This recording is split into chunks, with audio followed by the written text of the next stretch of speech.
Hi everyone, and welcome to our first APAC webinar as part of the Revenue Marketing Alliance. I'm really pleased to introduce our two guest speakers today. We've got David and Zach, who are going to be doing a presentation on harnessing the power of ChatGPT for efficient SEO and Google Ads optimization. So please get involved, introduce yourselves in the chat, and please ask questions throughout as well. But without further ado, I'll hand over to you guys. Thank you, Caitlin, and welcome everybody. Thanks to everyone for attending. If I can just get a show of hands in the chat, we're just curious as to how many of you are either SEO practitioners or SEO stakeholders. Let's see here in the chat. Okay, so we got an SEO advocate. Any other SEO folks here, or are most of us hands-off SEO for the most part?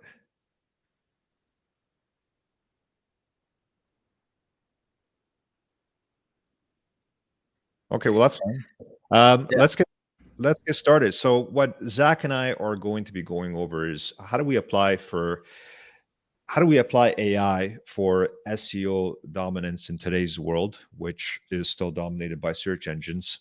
But looking ahead, we're also going to look at how do you get ready for a future where search engines are no more and people increasingly use chatbots and LLMs for looking things up. Just brief intros. My name is David Cyrus, and I'm head of APAC marketing at Staffbase. We're a global communication software company. And then on the side, I am a head consultant at Resonance, which I might tell you more about later. And then Zach is my co-founder, and he's really the AI marketing and innovation guy. He's very much on the cutting edge, bleeding edge of AI in marketing. So let's look at the agenda. So, like I said, this webinar is two parts. First, we'll look at how do we dominate today's search engines, and then how do we get ready for the search of the future.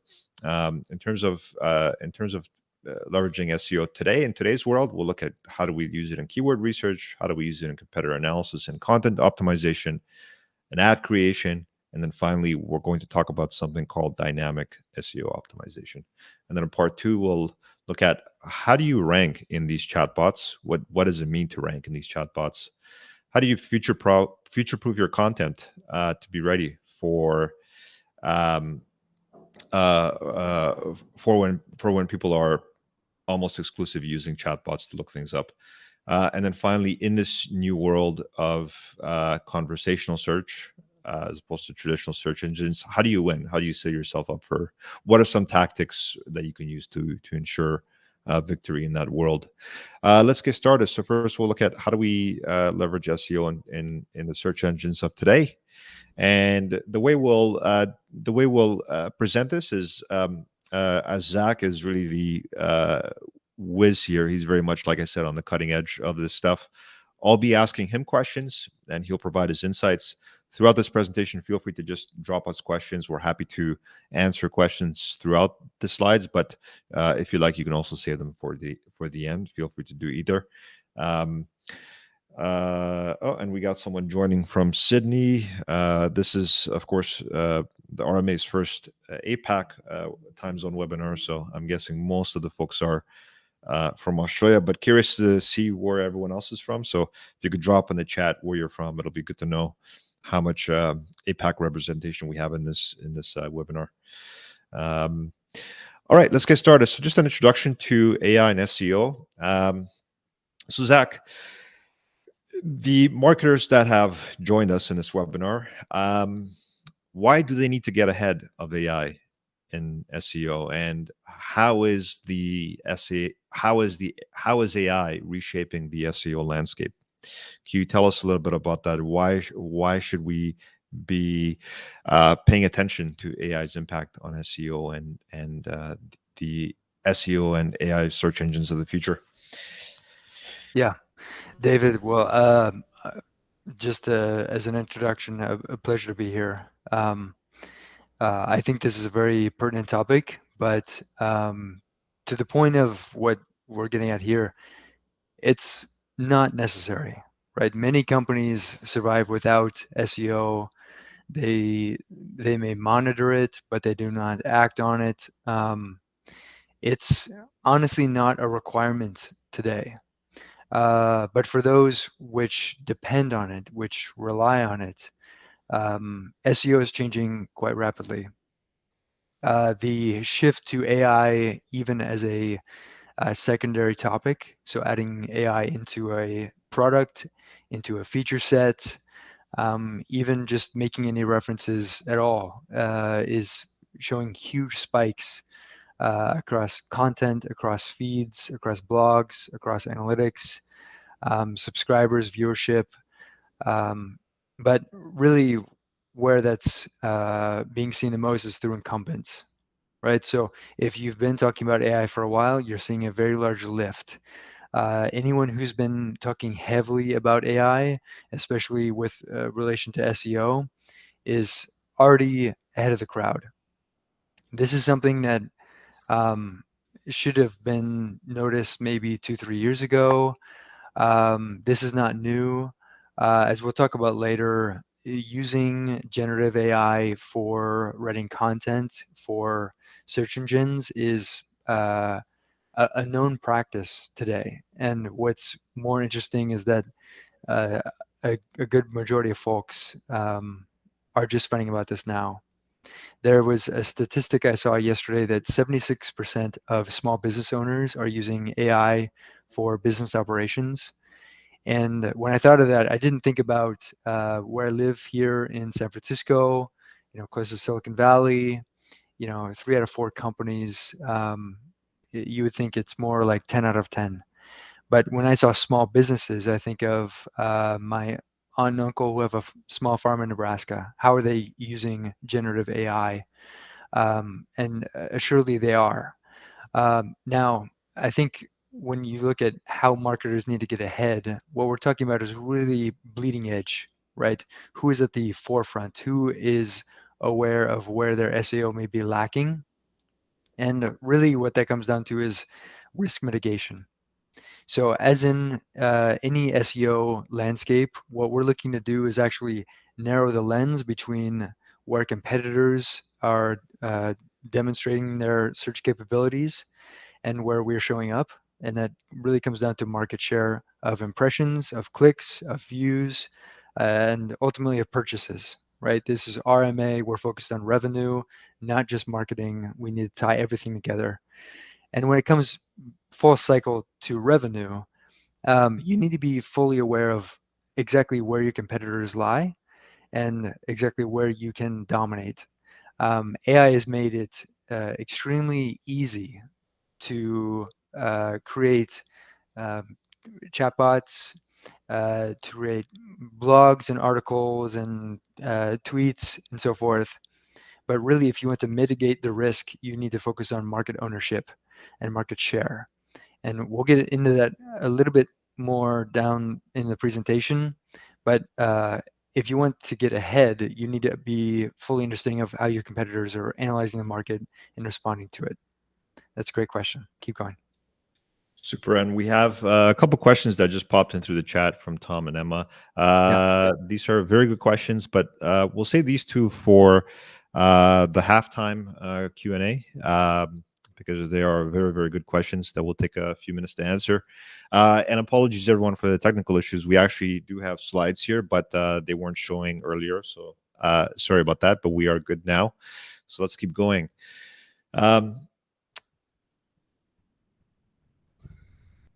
All right. So Zach, of course, AI can be leveraged in the current way of in the current SEO process, and the base layer of current SEO process is keyword research. So how can AI how can AI assist in identifying those high impact keywords, and how can we leverage AI to get ahead of keyword trends and user search behavior?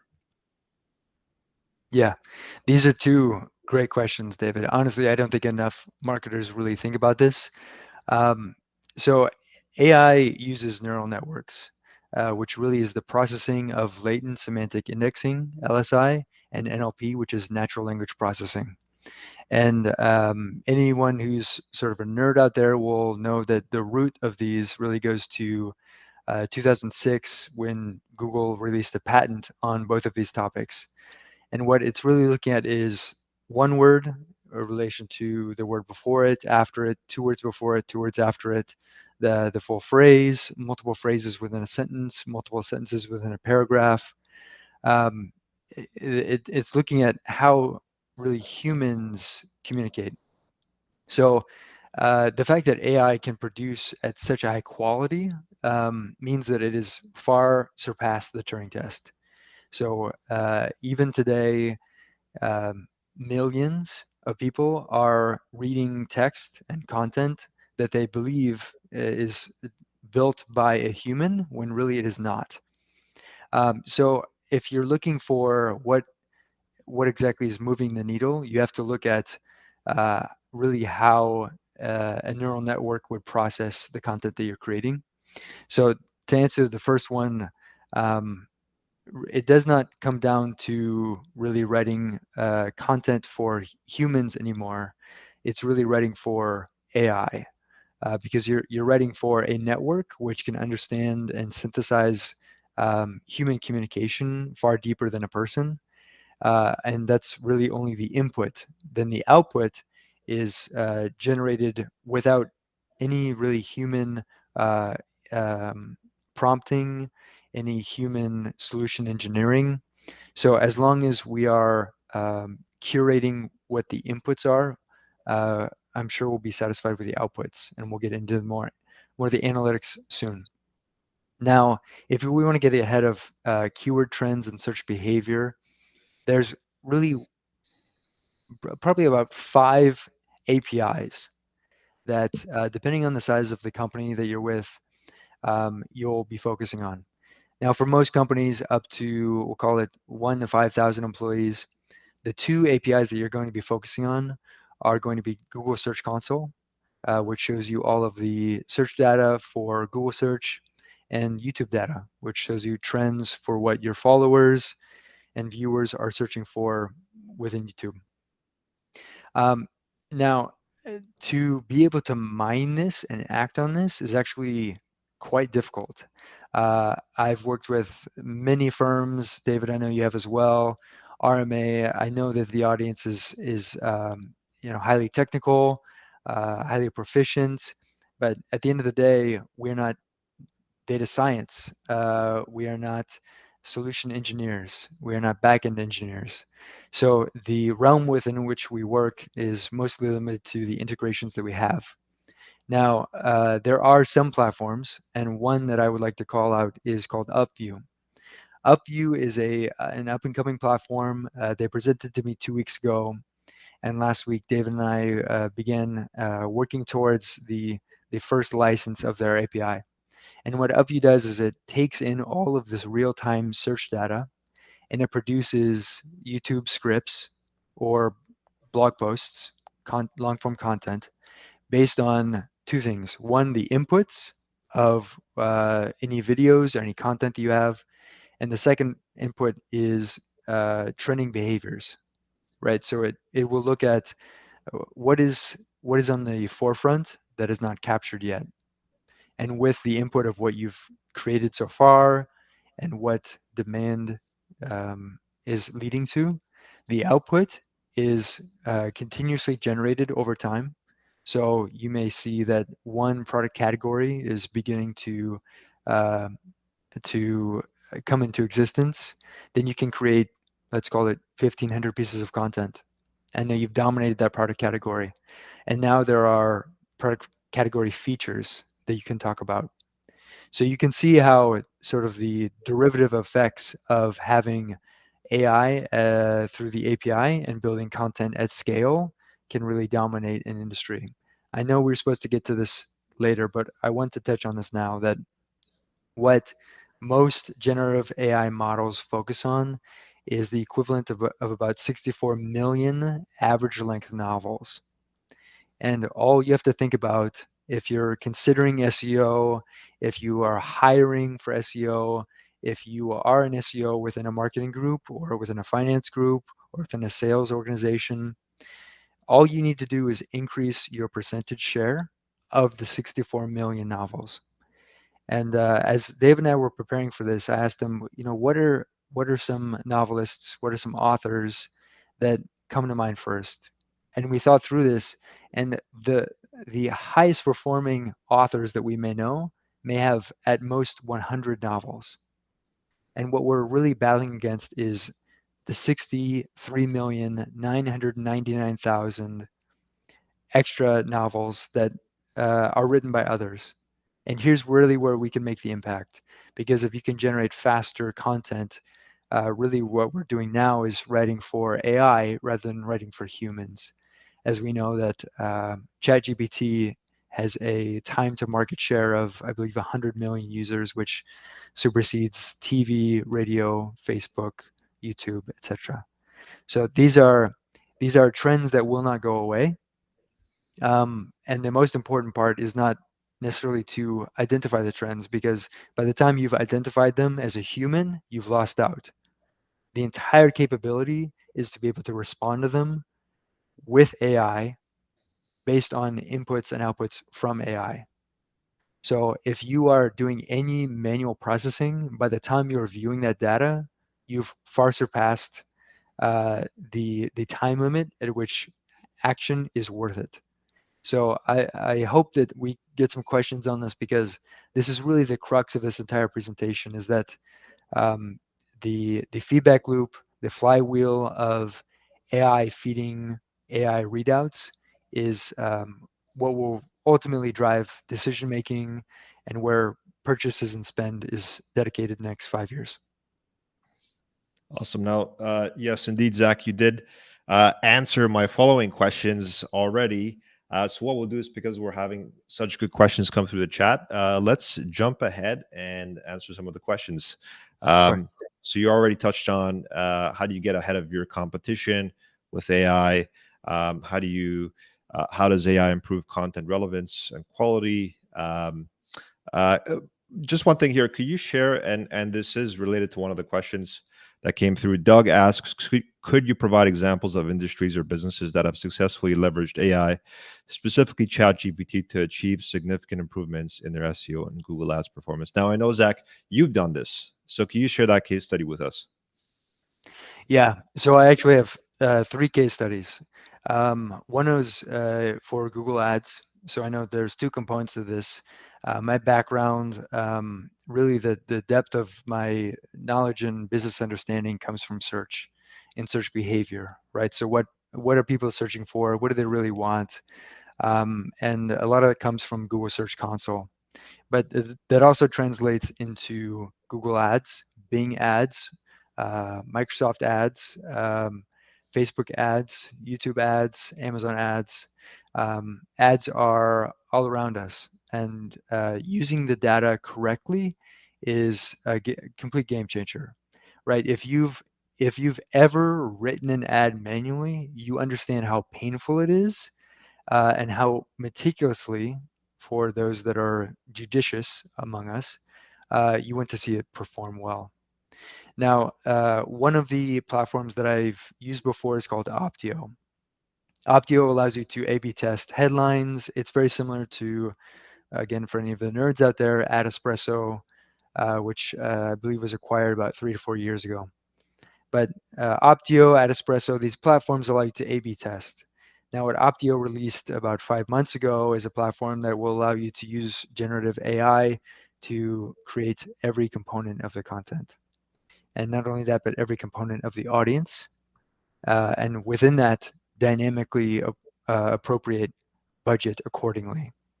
So if you can sort of conceptualize the fact that you will not ever need to write an ad again, you will never need to target an audience again, nor will you need to calibrate spend again, then this is a game changer. We've all been in conversations where we see likely an agency, likely outsourced. It could be a department in-house, where you see so much focus on what so many hours of human capital have been invested in that is frankly underperforming. Now, if only you could just replace the hours that were spent by a human with AI, you've already have a cost savings.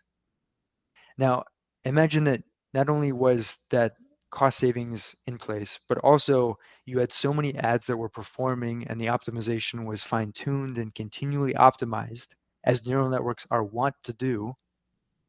Now you can see not only a cost savings in the time from whatever would be input from a marketing team, from an outsourced agency, but furthermore, you'd see increased performance over time, demonstrated increase in performance over time. So I've seen this as far back as 5 years ago when it comes to Google Ads, and that goes with platforms like Optio and Adespresso. Now they are just getting into that space where there's much more leeway and flexibility and ability for market movement, especially market share, impression share, budget share. As RMA, this is all that we care about. The ultimate focus will be on SEO. And there are two case studies that I can personally speak to. One is with a company called LinkLive. I've worked with the company for 3 years. Back in 2020, I saw that copy.ai was on the forefront, and I could not help myself. So I began generating blog posts, and over the course of 12 weeks, I basically generated 3,000 blog posts based off of what I had scraped from our competitors' posts. So I took the titles, I had ChatGPT rewrite them, or an earlier version of ChatGPT, and then I wrote long form content. Now, as anyone knows, it can take 15 months for that to start picking up. But right at 15 months, we were starting to get demo requests. And I'll give a small hint, and this is only for the RMA audience. So David, we cannot share this again, but only for RMA. The ultimate top of funnel that you want to build is for a glossary. That's what we built. We built the industry for call center software's largest glossary.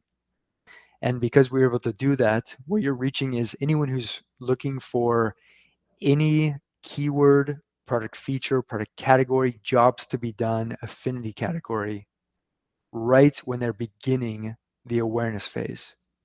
As we all know, it goes awareness, interest, desire, action. What you want to do is catch them at awareness.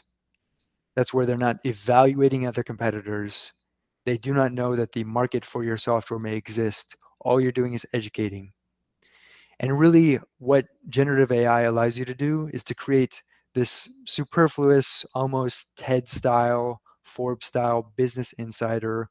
All you want is an introductory topic, right? Because most of us try and sell the features that we have within our product, but most of us fail to address the problem aware, solution aware prospects that exist in the market. They're not looking for a solution yet. They're trying to understand their problem better.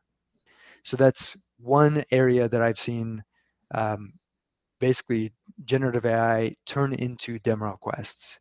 And trust me, I watched every single day, and it does take a long time for SEO. However, we'll get into how that's changing. Now, the other, of course, for those in the RMA audience who have that creative itch that they need to scratch, I also consult, as does David and us together, outside of our full-time roles. And in one of these capacities, it's for a pet food company. And so what we're able to do is create generative AI created content for every dog breed in existence, for every age group in existence, and for every health condition in existence. And what that led us to was about 60,000 programmatically generated landing pages.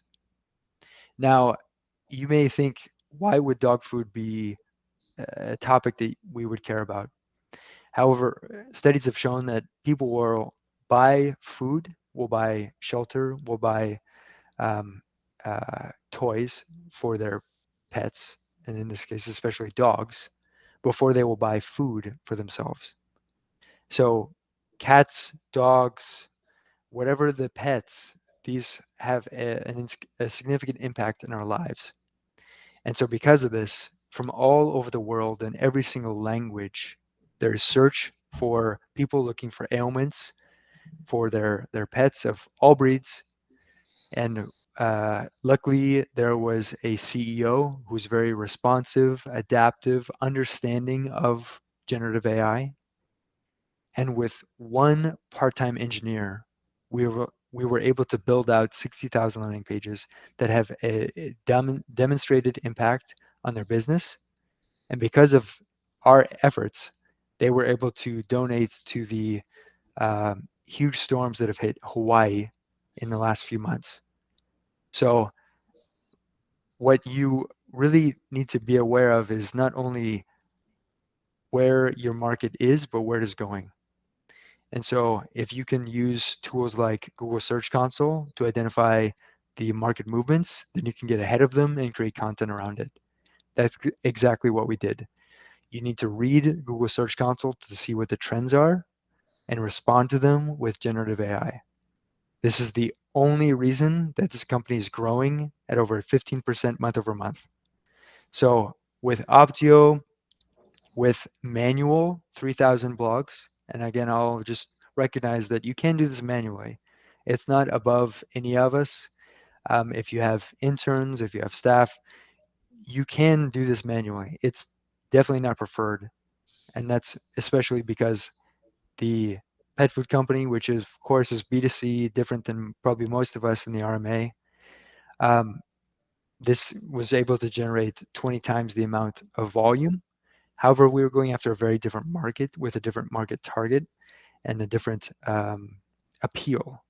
So depending on what you're looking for, when I was first working for an agency, the first question I would ask any business owner is, you have two options. Which would you prefer? To buy leads with ads or to invest in leads with SEO? And with Optio, you can optimize your paid acquisition, and with either manual or some system generated SEO, you can dominate the search volume. So these are really the two avenues that have existed for the last 20 years. However, the decision stakes have become so much higher based on the capabilities. And the last thing I'll point out here, David, before we move on, is Dave and I have given this presentation. This is our third time. Every time that we've given this presentation, we've had to update the content. And in this case, we've had to update the content twice in the last 48 hours due to updates within the generative AI landscape. So for some of you who may be rewatching this a week or a month later, a lot of this may be out of date, and anything you act on may be out of date. Now that is on you to take this and put this in your organization, otherwise you will be behind. And Zach, of course, in terms of generating this high volume of content, there are now platforms that you and I discovered earlier this week that can aggregate live trends data, not just from Google Analytics and Google Search Console, but from various platforms like YouTube and Bing, and put it all together for you. But just to emphasize the two case studies that you shared, Zach, you're talking about 15% month over month growth in revenue. That's incredible. Yes. That's absolutely incredible. And then you're talking about 20xing the amount of volume you're getting from your top of funnel. So the 20%, the 20x comes from doing it manually. So let me just say that for any weekend warriors, anyone who works the evenings, anyone who works early mornings, generative AI may seem like a dream, because you can type away for endless hours, writing blog posts, publishing them yourself. It's simply not scalable. And of course it is. You can add more team members, you can add teams of interns, but at the end of the day, you'll be faced with organizations that have no marketing professionals at all. They are completely consumed by engineers. And if you're looking at a team of 15 engineers versus 1,500 sales, marketing, operations, customer success, HR professionals, what you're looking at is a different sort of battle than we've seen in competitive landscapes. And really what I'm getting on to is market capture, market spend, impression share, impression spend, CTRs. So if you're looking at a company with barely a dozen engineers, they will be able to use generative AI, use the OpenAI API, use the YouTube API, Bing Ads API, Google Search Console API, and they'll be able to produce volume at a rate which is less than 1 penny per blog post with no limits. Now, if you think that your organization might have caps, I'm sure all of us have worked in organizations where one single blog post might need sign off by half a dozen individuals. That's simply not feasible. You might as well write a horse and buggy to go visit your customers for onsites. This is not the world anymore. The future of search will be reported in, and this is a claim that I'm comfortable making. It will be more focused around conversational AI. And with that, Dave and I are talking about Bard and ChatGPT, etc. These platforms will be showing up in our analytics, in our reporting, in our dashboards, just as you would see Yahoo 10 years ago, Bing 5 years ago, Google today, YouTube as well. So wherever you're seeing sources and mediums, I would say within 15 to 18 months, you'll be seeing conversational AI also showing up. And with that, David, I don't know if we're ready to talk about the two different types of mediums that will be showing up in the reporting, but we can get in that soon. Yeah, before we get into that, let's just answer a few more questions here. So Tom B asks, can you share a specific instance where the use of AI played a crucial role in influencing product design or customer acquisition strategies? I think, Zach, the case study you shared was an example of where you guys used AI to analyze a large amount of Google Search Console data, and that informed the pet food example that you gave. That informed your customer acquisition strategy in that example. So that was a very good example to answer that question. Emma asks, how do you foresee AI technology shaping the landscape of digital marketing in the next 5 years? And what advice would you give to marketers for this shift? Probably the biggest impact that I foresee is just the speed at which you have to operate. Like Zach pointed out, you can no longer have a process where you have to get approvals from 4 different departments to publish a blog post, because your competitors are pumping out content at a very rapid rate. And if you are slowed down by red tape, you're going to lose. So I think digital marketing is going to get a lot faster in the next 5 years, and that will continue, that will accelerate year over year. So David, I would affirm that the market opportunity for companies that do not have red tape has never been as great as it is today. Yep. Because we all know that Fortune 5,000 companies buy these younger companies, these hungrier companies, these more adaptive companies, because they cannot grow. We've seen it all before. We might have even worked for them. But you do not buy innovation for no reason. You buy it because you can't innovate yourself. And so, especially if you're in a crowded market where you need a differentiator, marketing is one way to do that. Product as well. So there are multiple ways that AI can supplement a product. It can be with conversational AI. It can be with AI summaries. The opportunities are endless. We can talk more about that at the end or later, but integrating and innovating within a product is just as important as innovating with digital marketing. And to your point, David, you really, if you are beholden to the red tape, then your opportunity lies not within generative AI, but within getting through that red tape, because there is no turning back with generative AI.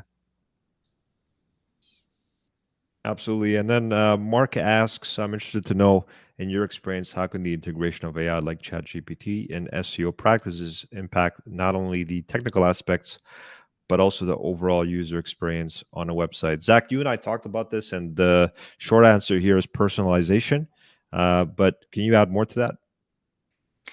Yes. So that's a great question. I'd love to talk more on this. The concept of cookies is going away. Of course, as we all know, Google, Apple, they're going cookieless, which means less data. However, more than ever, form submissions are up. Within LinkedIn ads, they're promoting different types of advertisements, advertising campaigns, same as Google. As we know with Salesforce, HubSpot, the largest CRMs, with Shopify as well. These platforms have mastered the art of capturing who you are. And then the second part is sending you emails. So even though there's no cookies, they cannot track you if you are not clicking links in emails. People are still reading emails. So with that, you're still cookied. So don't worry, everyone who's focused on marketing, we're still safe for a bit. Now, what that leads to then is why on earth would you send someone to a website that looks the same to someone who's in finance, as to someone who's in operations, as to someone who works in support, as to someone who works in events, as to someone who works in demand gen? There's no need, no reason. Your website should look completely different to every unique person. And with that, that's what the future will hold. I saw a glimpse of this at TechCrunch Disrupt in 2016. I could not believe what I was looking at. Unfortunately, that platform failed, really because it was too early. It did not understand the market landscape. Now today, fast forward, and we are within a realm where you cannot escape generative AI. It is everywhere, and if you're not talking about it, you may be out of date. So with that, what you should expect is that your, for instance, your LinkedIn URL. So if you're in the United States, linkedin.com/in/whatever your handle is, that is a determinant of how content will be distributed to you. So for instance, mine is linkedin.com/in/zdrake2013. Now, I've input that, and as I'm sure most of us have, into so many forms, and now I'm seeing content that is changing. Now, what's really lacking out there is a platform to personalize down to the level of the individual. They will often tailor it to my role in finance or my background in marketing. However, it will go much deeper than this. There's no reason why a website should not, on the fly, adapt to not only where you are now, but what roles you've had, what language you speak, the types of KPIs you might be mentioning on your profile, where you went to college, and any other affinities that you may have within the organization, whether it be integration, jobs to be done, software you've used. There's no reason that every web page will not be hyper contextualized to the person viewing the page. Absolutely. And that sort of ties a few of the points you made there, Zach, tied to the next question. And that's from Charlie Gale. Hi, everyone. Loving the talk. I'm curious to know, as an early adopter of AI in marketing since 2020, which both you and I are, what key changes have you observed in the industry, and how do you see the future of AI-driven marketing evolving? Well, personally, AI has actually been around. Before 2020, it was just sort of in the background. We had AIs that would do predictive analysis for us and all kinds of other things in the background. But what's happened since 2020 is the rapid advancement of generative AI. So back in 2021, I dabbled a little bit in GPT-2. That was a predecessor of ChatGPT, and it didn't make any sense whatsoever. So it was, you could think of it like it was a toddler back then. It barely knew how to talk. So there was really no model back in 2020 that could produce high quality writing for you. It barely made any sense. But in just a span of 3 years, we now have we went from a toddler level language ability to language ability that can pass a law exam, for example. And where do we see it evolving? Well, I think it's going to be ubiquitous in marketing. I think it's going to be a part of our daily lives. Zach and I used to work at Fathom, which was an AI company that predicted the impact of technology on various different jobs. And fortunately, I can tell you all that marketing is not very automatable. A marketing manager is not very automatable, but it is highly augmentable. So we are all, I think, going to be increasingly augmented with AI. We're going to spend more of our day day jobs with AI, and it's really going to scale up our output, as Zach has mentioned. Like, for example, in his case, he generated 60,000 blog posts for every type of pet condition, every type of pet food, at a very low cost, and that got his company 15% revenue growth month over month. So it basically gives us superpowers, and not all marketers, very few marketers are doing what Zach is doing here, and I actually don't have a single other one that's doing it to the extent Zach is. But increasingly, I think more marketers are going to become like basically like Zach and I, using So, these to. So, David, I wanted to point to two statistics that we found while we were preparing for this presentation. And that was, correct me if I'm wrong, but PitchBook within Bard had 100 gigabytes of data. Yep. Am I remember that correctly? I think it was actually 10 gigabytes, but yeah, close. 10 gigabytes, yes. Yeah. And YouTube had was it 1 terabyte? 10 terabytes. 10 terabytes. Yep. So, when you think about how these conversational AI platforms and models are reading the internet, what it comes down to is a level of productivity that cannot be matched by a human ever. So when we're making reference to PitchBook, what that looks like is a data aggregator. You may be using ZoomInfo, even LinkedIn, could be Seamless, Apollo. If you're using any data aggregator, what they're doing is not creating all of this from scratch. They're sourcing 95% of this, if not 98 or 99%, and then adding 1% of enrichment that they do themselves. And really what that comes down to is a company like PitchBook is generating 10 gigabytes of data within Bard. We cannot assume that all 10 gigabytes are written by PitchBook. What you have to think about is for, let's say, Fathom, where Dave and I used to work, Fathom will have a profile page. Well, that's certainly not even close to a gigabyte, not even a megabyte. But there are ancillary pages, right? There are competitors of Fathom, investors in Fathom. Investors in Fathom also invested in similar product categories to Fathom, similar companies where Fathom was founded, similar growth rate companies to Fathom. And so if you extrapolate this for a moment here, you'll see that one company does not just need one page, but it can become dozens, if not hundreds of pages, and it impacts across one company that did not generate any of this data. That's really where we're at. And where I want to sort of focus this is on ChatGPT is most familiar with this audience. but increasingly Bard as well, cannot just generate paragraphs, but it can read tables of data.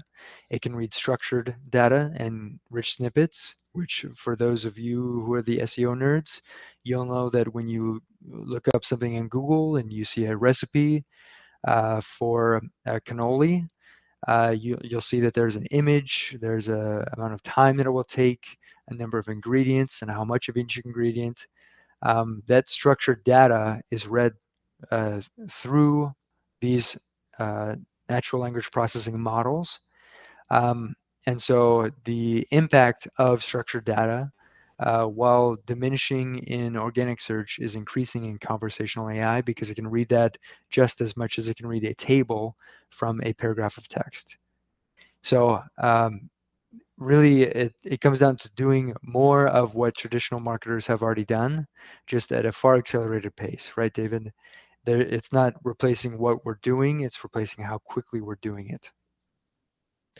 Absolutely. And Zach, that's a good segue into the second half of this presentation, which is all about, as you alluded to, search engines are going to be increasingly gradually replaced by these chatbots like ChatGPT. The current term for this type of search is conversational search. So we are moving to a new world of conversational search. How do we prepare for this world as marketers? I think, Zach, you brought up a few answers here in terms of how do you rank. So a lot of us know how to rank in Google, but how do you rank inside of ChatGPT, for example? What does it mean to rank inside of ChatGPT, and then how do the strategies for ranking inside, quote unquote, ranking inside ChatGPT differ than traditional search engines? Yes. Well, David, as you can tell, this is a topic I'm quite interested in and excited about. And I'm an advocate for not only what exists today, but tomorrow and the day after. Because what just to sort of take a step forward to look backward, what I'm hoping we will see soon, as I alluded to before, is being able to track metrics and performance of, let's call it, branded, non-branded, product-related, jobs to be done, any type of query that you can run within Google Search Console, to be able to run that same type of query within ChatGPT. So as we look at Bard as a source of intent data, we will start to understand what are people looking for, and then imagine being able to know how many people read a response and then click regenerate. The ability to understand that, synthesize that, rewrite your own content, which currently exists, is absolutely immeasurable. The way that most people think about conversational AI is that it's just giving one answer. And it most often will be easy. If you ask 10 people the same question, 5 of them would be within 70% accurate. And it's not wrong, right? But the fact is that humans are innately curious. So you cannot assume that everyone knows the same thing on any particular topic. And that's why, as we alluded to before, David, this sort of Forbes-style journalism or Business Insider or Harvard Business Review or even TED-style content, while incredibly accessible, is still dominant because of its accessibility. So most of the content layer is not within someone who's deciding between you and your 3 closest competitors or you and the market leader. It's people who are beginning to understand and become problem aware and solution aware. And so what we really want to do is capture that. Now, how do we do that? Well, you can start with whatever blog you have today and assume that you will be, let's call it 3 of the 64 million novels which equate to what a generative AI is absorbing in a neural network. Now, for those of you who are unfamiliar with neural networks, it basically thinks like a brain, right? The top 3 OpenAI engineers have looked at medical science and how to use statistics and generate algorithms which emulate human behavior and medical conditions. So what we're looking at is not just statistics. It comes down to how does cancer take over a human body. That's the same way that ChatGPT and generative AI are trying to understand all of the words for all of the text from Stack Overflow, from Wikipedia, from any publicly available article that is not disallowed, the robots.txt. And so when you look at that level, what you have to think is, I have to speak more broadly about my product.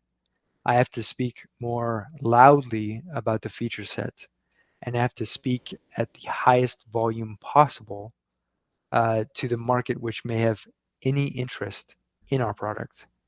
Because as we've all seen in the last 72 hours, links are now commonplace in generative AI responses, images, videos. There will be even more interactivity coming to generative AI. And so what we need to do is feed these neural network models with more data, because you cannot have, for instance, a 15-page site and maybe 20 blog posts and think that you will have dominance. There is no condition where that has ever existed with traditional organic search. And now that more people are flocking to generative AI, not as something for a fancy or an interest, but as a replacement of Google, they're now going to that as a single source, and they're writing in different fashions, and they're asking further questions, follow-up questions with regenerative prompts. Now, because of that, you cannot afford for your product to be shown once. You need to be the market leader. And what that really requires is understanding the full surface area of intent of your customers, your prospects, indirect budget allocations. So you need to understand anywhere a penny which could be spent on your product would be spent, and how your product, your feature set, your jobs to be done, your integrations, how that fits in. Because you want to increase the percentage share of the 64 million novels worth of data, which is processed, which can fit on a phone. So with that, you cannot simply continue in the way that you've been going. Um, I would expect Google Search Console across the board, and of course, some of the top leading blogs have been affirming this, that search volume content is down, CTRs are down, clicks are down, but positions are still up. Why? Because people who go to Google are still seeing Google. Now, the difference is, as we're about to get to, there's no reporting in generative AI. So that's really the next forefront, so that people can start emulating that and eventually ads within generative AI models.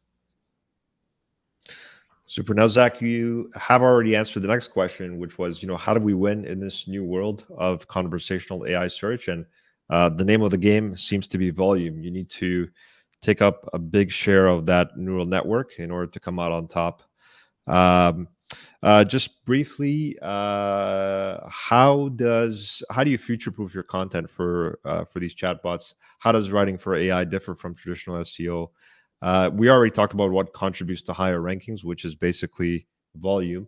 But just real quick, how do you write for AI than for traditional SEO? Brilliant question to whoever asked this. This is something that most people fail to understand, and it's becoming a burgeoning topic, which is product categories. So if you can own, or hopefully create and own, your own product category, what you've done is begun to start your own language with prospects and customers. You're starting to speak in a way which is completely different from your competitors. The moment that you're competing with other companies for budget, for attention, you've already lost. So where most smaller organizations can dominate is by identifying potential market categories, product categories that do not exist yet. Then creating them with content. And what that means is creating, for instance, we were just discussing ahead of this call, the fact, what do we call ChatGPT and Bard? Well, there's a name for that now, which is conversational AI. But I believe that that topic, that category will be diffused across how different departments, what they're calling it. And what they're calling it really matters, right? Because that determines what you're looking for in search. And from that, there will be ontologies of data, just like in language, which will affect all of the search behavior for years. So we think of a search engine. Well, a search engine over time has changed. Now no one looks for search engines. They go to Google. But there are others. And the differentiation is what is most important here, because buyers are looking for different things. And so you have to match what the buyer is looking for, not necessarily what your competitors are marketing. Because if you're on this webinar, you probably understand that most of your competitors are out of date. They're speaking a language and talking in a style that has probably existed for the last 5 to 10 years. And what that really creates for you is a market opportunity to change the conversation. And when you start using, as we discussed, latent semantic indexing and natural language processing, you're starting to use words in specific orders that are unfamiliar. And with that, now you'll have what's called stratified sampling, which is where weightings will be given more favorably to any of your content if people start to search for them. So I give this example that if you put the word pineapple anywhere on your website, and then you go into Google Search Console, it may not be the next day, but maybe over a period of a week, you will start to rank on the word pineapple. Why? Because millions of people look for queries or search queries related to pineapple. Now, your product may have nothing to do with pineapples. However, the fact that there's a mere presence of that word will affect Google search rankings up to 99 pages deep. And the beauty, I'm sure, which I'm probably answering the next question, David, is that conversational AI models do not care about where you rank in Google. That is the largest differentiator. It's looking for the highest class match of whatever the prompt is, not the ranking in Google. So it does not care if you've been first for your target market, first for jobs to be done, first for an integration.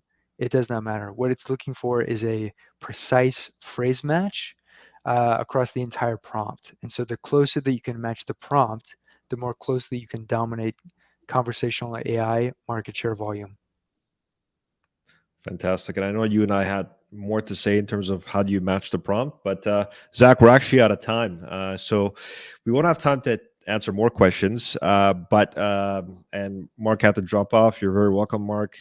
Doug says thank you.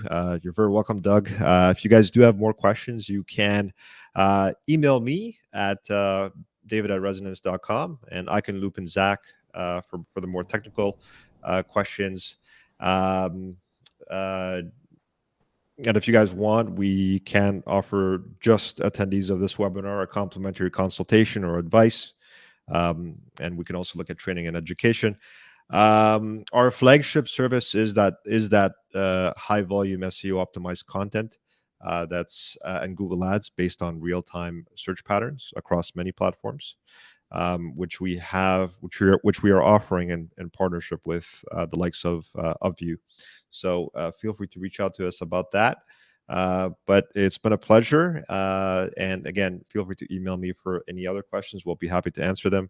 If you have questions specifically about your business or your marketing department, any challenges, any problems that you want to look at AI as a solution, let us know. But with that, I'll turn it over to Caitlin. Thanks so much, David. And thanks, Zach. That was a great presentation. And thanks to everyone for tuning in and asking your questions. Some great questions in the chat there as well. So that was our first of our series of APAC webinars. So a big thank you to David and Zach for hosting our first one and getting this series off the ground. So hope to see everyone at the next one. If you haven't done so already, make sure to join the Revenue Marketing Slack channel where you can chat and interact. And David and Zach, if you guys are on there as well, maybe people can reach out to you with any questions there as well. But yeah, thanks again, everyone, and hope to see you all at the next webinar. It was a pleasure. Thanks, guys. Brilliant. Thanks very much. Thank you.